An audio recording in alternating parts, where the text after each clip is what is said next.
I feel leadership becomes very effective when we keep things simple and clear. One of the first principles I follow is setting clear expectations.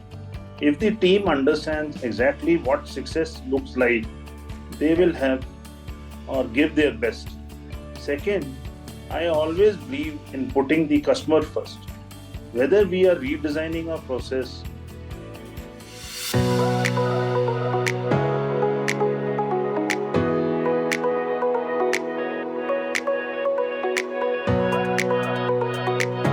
Welcome to FaceTime with Leaders, a podcast series presented by Directors Institute World Council of Directors. I'm Priya George, and today I'm thrilled to introduce a powerhouse in business growth and operational excellence, Mr. Lovinder Singh Saggu.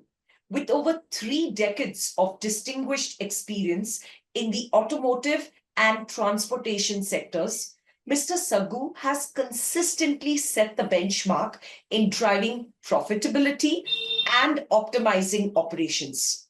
His impressive career, highlighted by transformative roles from regional manager to VP at Mahindra Logistics, has seen him lead cross functional teams, streamline supply chain management, and generate astounding revenue figures for industry giants. In today's episode, we'll delve into Mr. Saggu's remarkable evolution as a leader, explore the key milestones and challenges that have defined his career, and cover the strategies that have not only fueled his success, but also reshaped the operational landscape of the automotive industry. Please join me in extending a warm welcome to Mr. Lovinder Singh Saggu. Mr. Saggu, welcome to FaceTime with Leaders, and thank you so much for being here with us today. thank you so much, Priya. I really appreciate the opportunity to be part of this conversation. It's a pleasure to share my journey and insights with the listeners of FaceTime with Leaders. Absolutely. And I can't wait to start, so let's get straight to it.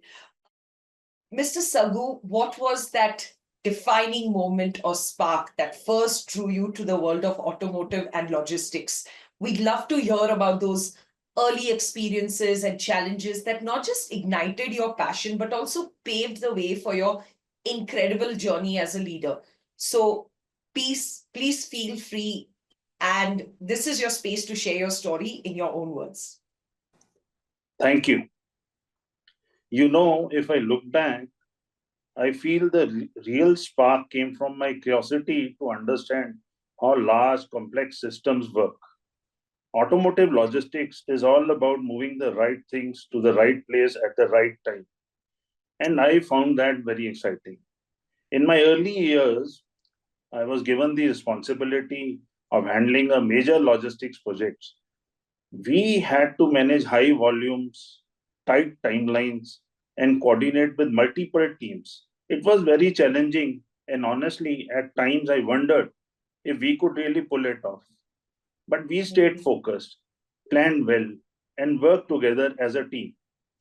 And when we successfully delivered the project, that feeling of achievement was incredible. From that moment, I realized that this is the field for me.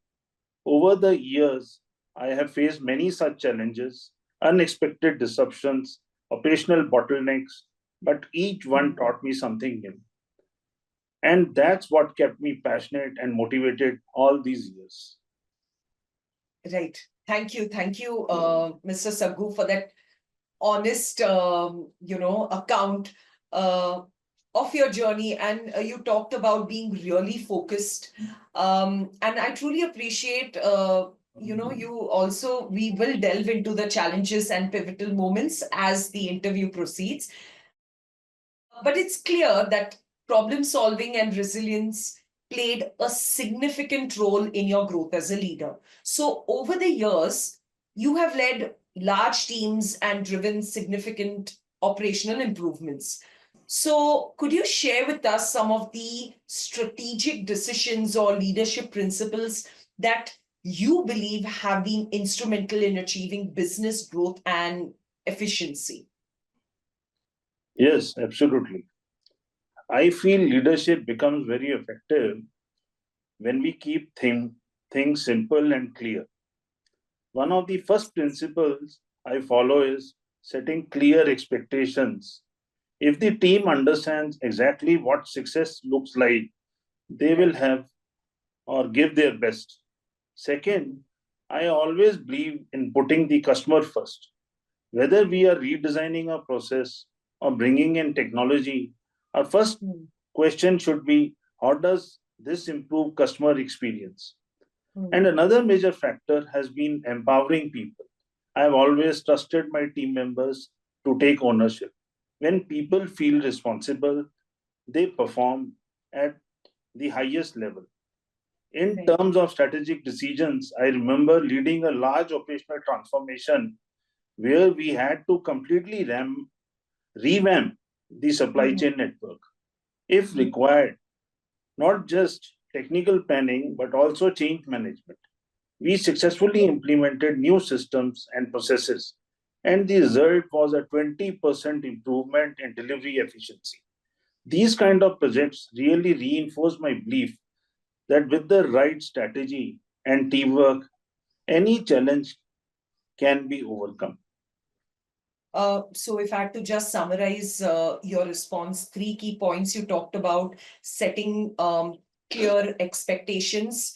You talked about adding value, um, keeping the customer at the helm of all your decisions and adding value to customer experience, and also empowering your team. And that was such an insightful perspective. The way you approached, you have been approaching challenges and led transformative changes. It definitely reflects the strength of your leadership and vision for business growth. Moving on, Mr. Saggu, leaders often find themselves walking a fine line between smart budgeting, effective cost control, and ensuring sustainable growth. From your experience, what are some of the core financial principles that leaders should adopt, not just to manage finances efficiently, but to build a resilient, future ready business? See, that's a very important point. See, managing finances is not just the job of the finance team, it's the responsibility of every leader. One thing I have always followed is disciplined budgeting.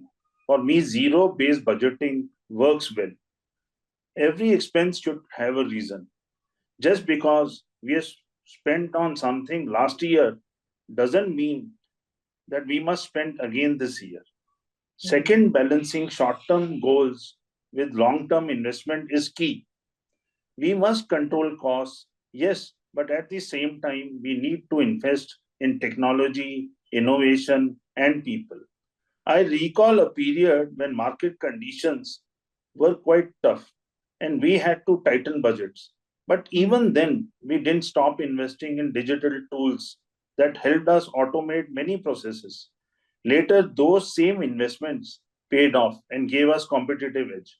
And finally, I believe in creating a financially aware culture. Everyone should understand how their actions impact the company's financial health. This Mhm. helps in building a business that is not just stable but also future ready. Makes sense.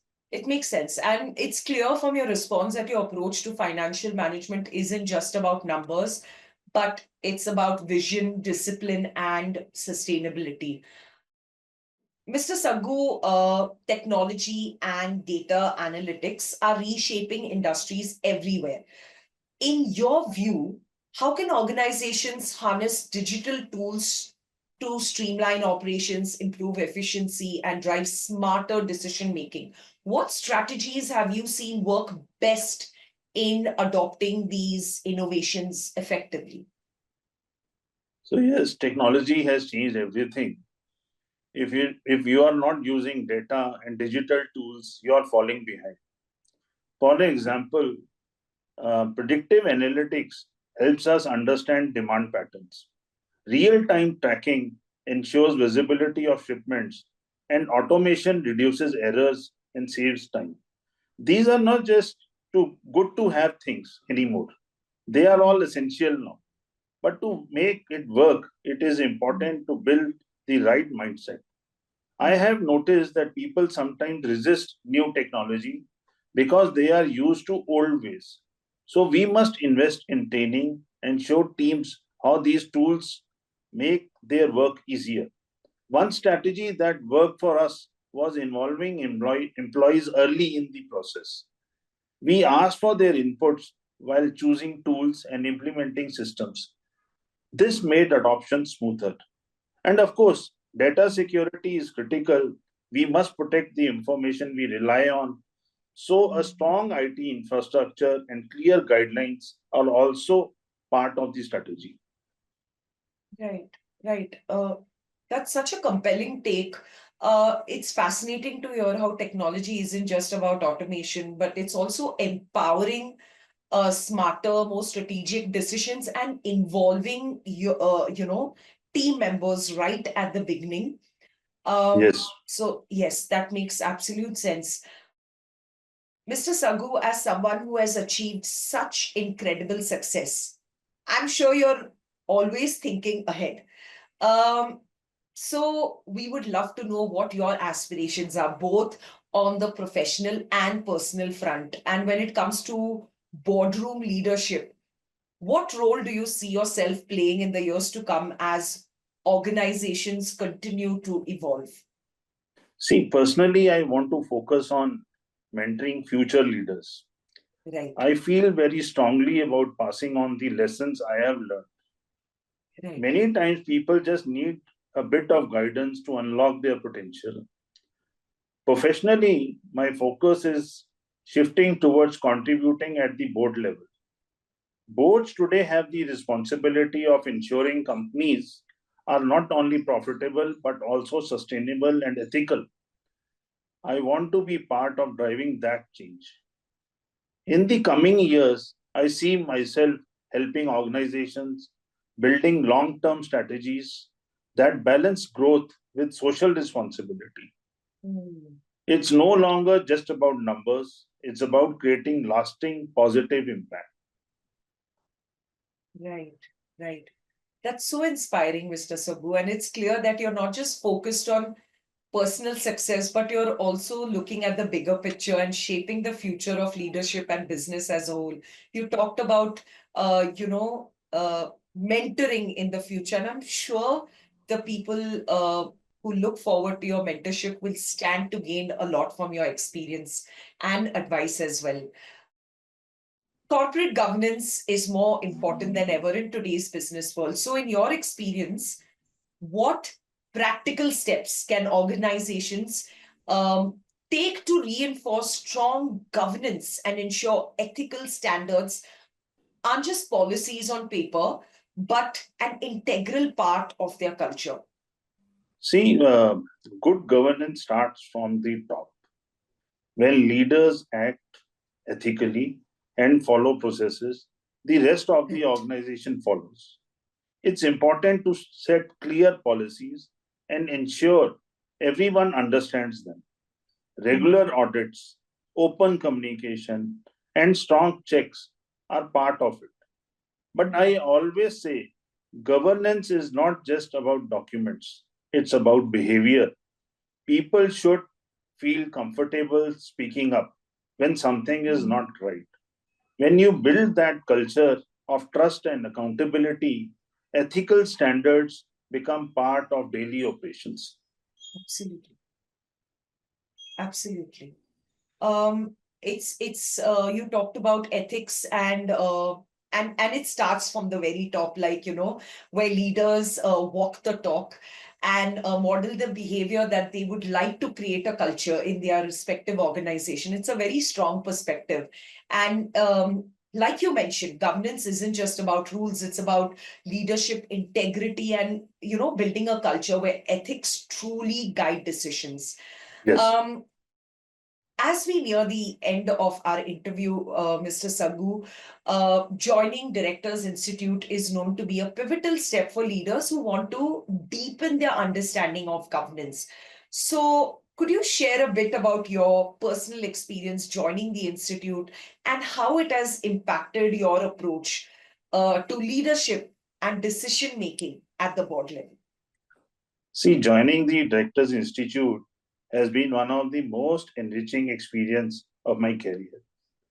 I gave it gave me practical dynamics of the board, the practical insights into governance and decision making at the highest level. The networking, the real world examples, the expert sessions, the weekly sessions which we used to have on every Saturday, they have all contributed to making me a better leader. Today, I feel much more prepared to contribute to board discussions with confidence and clarity. Thank you to the Director Institute for all the efforts they have made on us. Thank you for your kind words, and we are glad that joining Directors Institute has not only sharpened your governance skills but also deepened your leadership approach. Mr. Saggu, this has been such an insightful conversation. Your journey from shaping business strategies to embracing digital transformation, prioritizing good governance, offers invaluable lessons for all of us. And it's not every day we get to hear firsthand how someone combines vision with action to drive success. So, thank you for sharing your incredible experiences and wisdom with us today. We are certain our audiences are walking away inspired and empowered. So thank you for joining us on FaceTime with Leaders. Thank you so much. Thank you. And to all of you tuning in, thank you for being part of this journey. Stay curious, stay inspired, and we'll see you next time with more stories that are shaping the future of business. Until then, this is Priya George signing off. Take care.